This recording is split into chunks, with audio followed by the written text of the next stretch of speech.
Good morning, YouTube America. And it is morning, even though it's dark out here. It's well after midnight in Iowa time. It's almost Thanksgiving, a couple days prior. Weather's finally starting to turn a little bit. It's about an 80% chance of rain, maybe a little sleet. It's going to hit the freezing mark, just a little below. I'm still homeless, still living in this Ford Focus. It's coming into that time of the year where you either gotta make a decision or rough it out. Well, the decision was made for me by the Department of Corrections and the fine folks at the Justice Department and the politicians of the state who made the situation very untenable. And while I'll grant you that I put myself in the original situation, I paid my debt to society. But this and the ultimate wisdom of those people in charge are their way of continuing to punish some of us long after the fact. We can't go back and fix some things, but we can keep on, punishing people, punishing them, and punishing them. And that's what they're trying to do. And most of it's a placebo to the public. The truth is there. You only have to look and understand that that's, who they're protecting the public from is not majority of the people who have been through the situation I've been through. Are there a few? Yeah, there's a few, but there are a few mass murderers and killers and high-end dope dealers that they let out, and those people you got to keep an eye on them too. And we won't even talk about the domestic abuse people who go out and return and go out and return and go out and return and leave a long history of broken, devastated lives behind them, and they don't care. You know, it doesn't matter. Well, like I said, situation I'm in, my family's in a very awkward spot. Jobs financially supporting us to some degree, and I suppose we could probably, get an apartment or something here in a few months. Uh, I'm not sure how many of you have gone out and looked for apartments or acquired one. So I'm sure those of you have, know that you need deposits, you need a couple months rent, you need the money to get your utilities hooked up. That doesn't come out of a single paycheck. And I'm not going or can't go to a bank and say, hey, loan me a couple grand. I've given up on the GoFundMe program, even though my GoFundMe is still going, it's still there.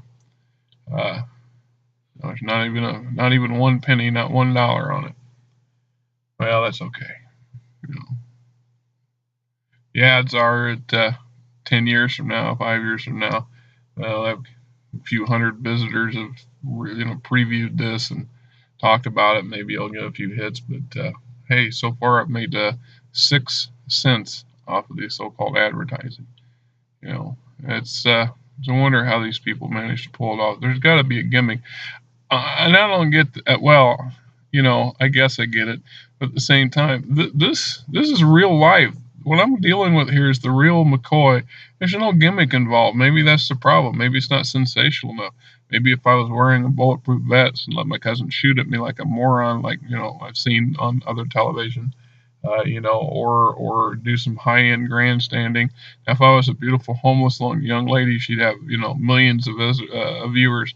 And I've seen that gal. God bless you. Good luck with that. It's a wonderful thing to have to deal with this kind of stuff that just keeps going on and on and on. My job. My job. It is something else. I have put in 37 hours in roughly 48 hours. So my situation here in this car is not necessarily totally a bad thing, other than I haven't seen my wife in a couple of days. I spent a little time with her this evening. It was the first time since Saturday afternoon. I just right up the street from where I'm employed, so 5 minutes I can be at the shop. The boss knows, calls me. I get calls and emails at all hours of the day and night. Some of it, I instigated, so I can't complain all 100% about that. It just makes it convenient for them to know that they can get a hold of me whenever they want to get a hold of me. Uh, I've been working on winterizing myself and my situation. It's a miracle, or it's a wonder how you can find the right kind of technology to make the situation not totally unbearable. We will put it to the test, and if it's a success, maybe I'll write some, some testimonials to the various companies that produce the technology and the gizmos that I'm going to try to put to the test. I've got an electric blanket that plugs into a lighter that was donated to me by a very kind lady. I purchased one of those big portable battery jump starter things. I know there's a name for it, but it just keeps slipping my mind. Well over $100 top of the line, beast. Matter of fact, it's what's powering my laptop at the moment, so I'm not burning up the charge on the laptop. This is a first for me, which is, it's nice. I could actually watch some full-length videos and stuff here now in this cramped little domain. Wasn't for transmission having issues last week, and the need to put the Lumina of the white car that I also drive when I can into the shop to get brakes fixed, since my mother drives it when I'm not, when I'm driving this car, since this is her car. My attempt to get a van or an RV has been pushed back probably another month. Money slowly saving up, we're accumulating it slowly, but it's eventually going to happen. That was kind of what the GoFundMe was for, was to help give me a boost up, but you got to have a whole bunch of contacts or associates or friends or a huge Facebook following, to benefit from that. And I don't have any of that. And I've been doing a little research to try to figure out how to have that, how to get it, but it's not very easy to do. But hey, life is what it is, and we make the best of it as we can. What was it? Forrest Gump said, "Life's like a box of chocolates."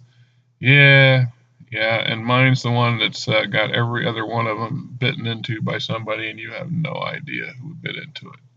So you got to kind of pick and choose and conserve and nibble around the edges, I guess.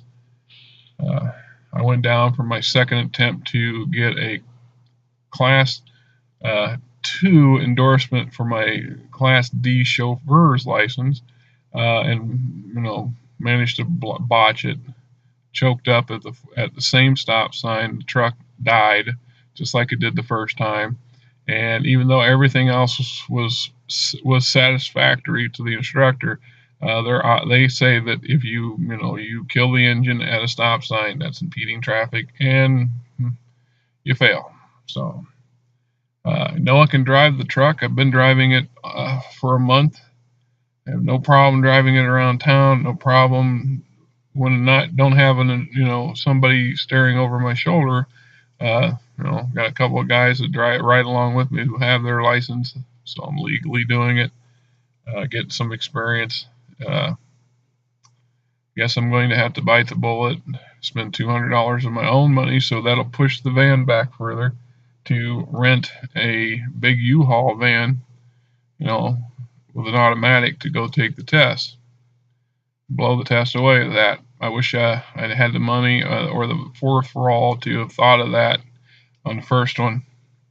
Did not know it was an option. The second time around, I was still believing that I had confidence I could test out with the truck, the company truck, and I wish I had spent the money. Hindsight, 2020. What do you do? It's no big deal. The night for last night, yeah. See, all these nights and days, they start to blend together to me. I think I've had 11 hours sleep, 9 hours sleep since Saturday morning at 7 a.m. or something, and most of the rest of the time I've been working, or in and out, transferring back and forth to work, on the clock, because they get travel time back, going to and from jobs and stuff. So it adds up for some serious hours, and there's still 3 more days.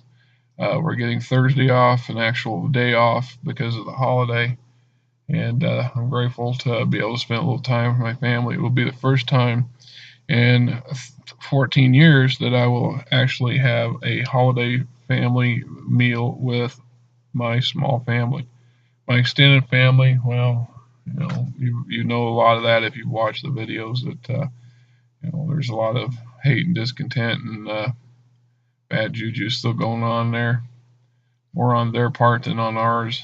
We wish them the best and wish they'd understand a little better. They seem to insist on clinging to the fact that they're the victims when they did the victimizing. They don't want to accept that. Well, I'm good with that. I make the best I can. I'm gonna have the turkey, and I'm gonna make some pies tomorrow if I get the opportunity. The job schedule at the company is full of drama.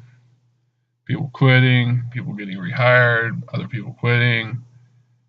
Well, I show up for every job. I show up late once because the car broke down. Went home, got the other car, went to work 2 hours later. Didn't walk off the job, didn't quit. In case the fellow that quit, well, good riddance because we don't have room for crackheads. And unfortunately, sometimes that's what you end up with. You hire some people that you think are good to start out, and it turns out to be something not so good. Not good for the company, not good for the rest of us employees. Makes our schedules that are an already difficult and erratic schedule worse. Because now we're scrambling to cover this guy. That's how I picked up 16 additional hours last week. If I'm not in the high 50s for overtime for this week's check, I'm going to have to do my math and over again and figure out what happened. Because I'm telling you, this week here, low 50s, maybe high 40s. We'll see yet. It's not over yet. When you get into that overtime, clearing $20 an hour, that's where the money's at. Especially with the $150, $146, and the X amount of change that the state is taking out of me for back child support, which I still think is highway robbery and unjust. Like I said, 13 and a half, almost 14 years I was incarcerated.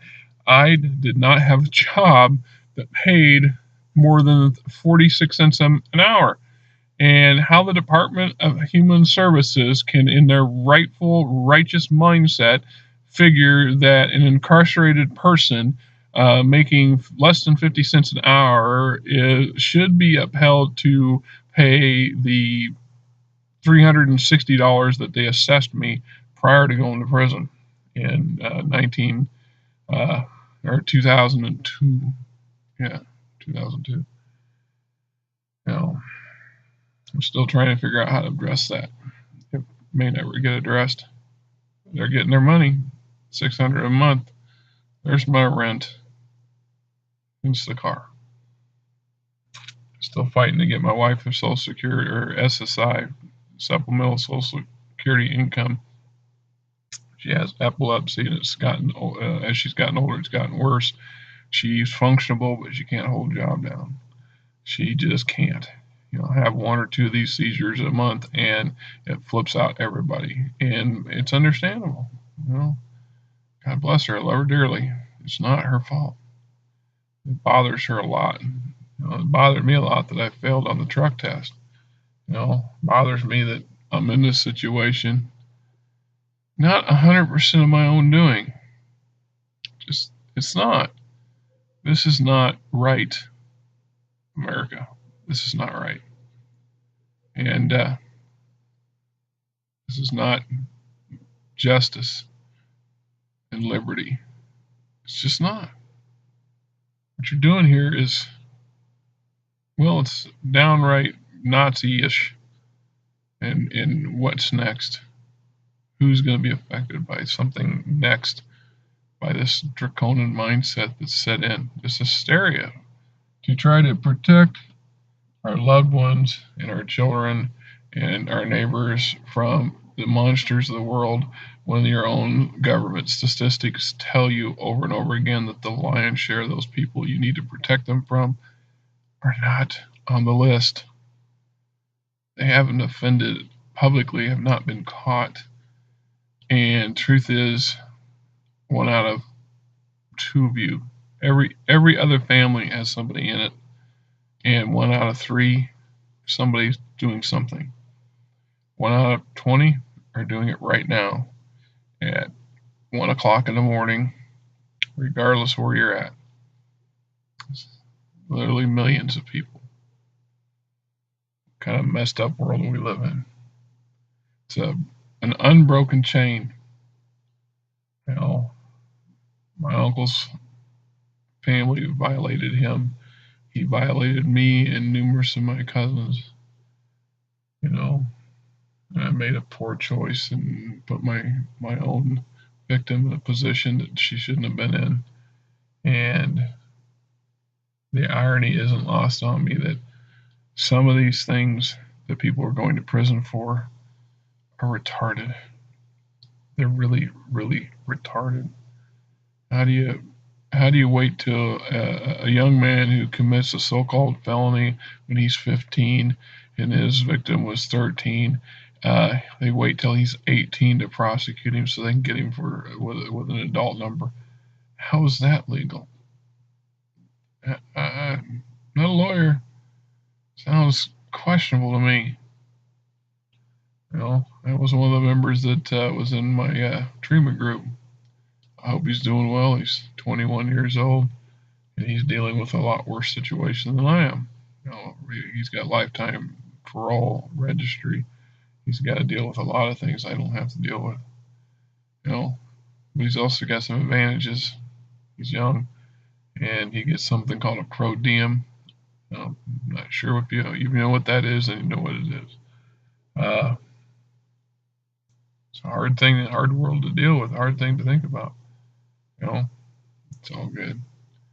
Well, you know, I've burned up 15 or 16 minutes of your time that you're probably not going to pay attention to anyway, so I'll leave you with one passing thing. I really gotta ask, what SOB come up with the concept of a frickin' timed, hand-woven, waved, activated paper dispenser in public bathrooms? Who washes their hands and uses a single square piece of paper to dry them off? You know, raise your hand. How many use just one? I mean, I need at least 3 because I got big, ugly hands. 3. And so I got to go through this ritual of, and it doesn't work. Doesn't work the way it's supposed to. More often than not, it doesn't want to feed or there's a delay. Oh, we're conserving. Bullshit. You're not conserving nothing because we're going to wait there or be like some people do and violate the box and tear it open and get the damn paper out. We're going to do what we got to do to dry our hands. What the hell's wrong with that part of America? Tell me that, America. What the hell's wrong with that mindset? What the hell's wrong with what's going on out there? You know, I didn't vote for Trump, so, you know, maybe he'll fix it. Trump can fix and make sure that we all get 3 or 4 pieces of paper at a time instead of one. You know, we're paying for it. It's not free. You know, anybody deludes themselves. They sit there and say, there's lots of free things. Air is free. Really? Oh, really? Do your homework. Google it. Yay, you're on the internet computer right now. Google fresh air and ask how much does our government spend to keep the air so-called fresh? And you'll discover that the air you breathe is not free unless you're 10, because your parents are paying for the taxes and you're not paying for the taxes. But the rest of us paying for the taxes, we paying for the air that we breathe to keep it moderately moderately less toxic than what it was in the 70s. I was a kid in the 70s. I don't remember it, but I heard plenty of stories about it. It's like the Dust Bowl days. My grandparents, blah, blah, blah, blah. Well, no offense, Grandma and Grandpa. You lived in Iowa, not Oklahoma. You did not live through the Dust Bowl. You know, it happened, but it didn't happen here, right? Iowa doesn't do that sort of thing. Well, hey, it's good. You know. Well, folks, I'll go ahead and sign off for this particular session, and wish you all a good and thankful Thanksgiving. And in your mind, take a moment. In the hectic holidays that are coming ahead, take a moment and stop, step back, and look, and be grateful for what you got, for who you got, because you might not have them, or you might find yourself in a place where you can't celebrate with them. God bless.